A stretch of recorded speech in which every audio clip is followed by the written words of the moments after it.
Hello everyone! Today, tuturuan ko kayo magluto ng masarap na homemade patty. At dahil si Mayor ang may request nito, yan, pinag-slice ko siya ng mga spices.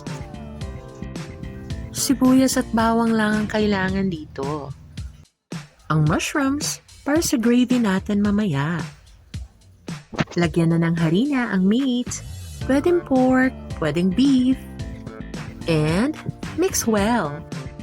At ihalo na ang binating itlog.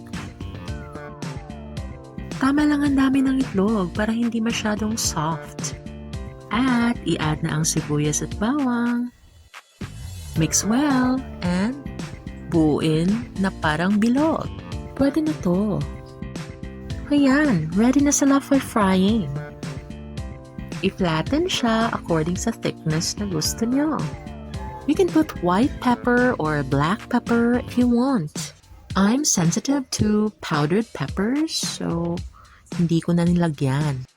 Mabango na siya, just with sibuyas and bawang. And while waiting na maluto, let's prepare our gravy. Just butter, mushroom, flour, crispy fry.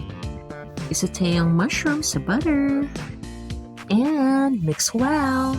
At this point pa lang, grabe, ang bango na niya.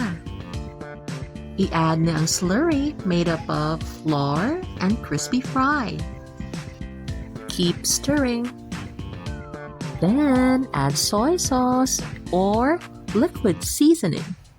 Stir well until this is achieved.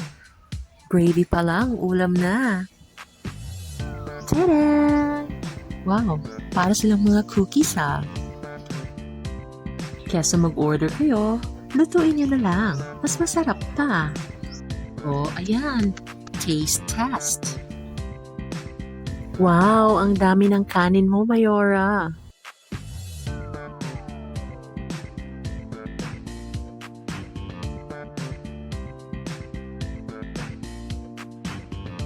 This is very crunchy on the outside and very soft on the inside.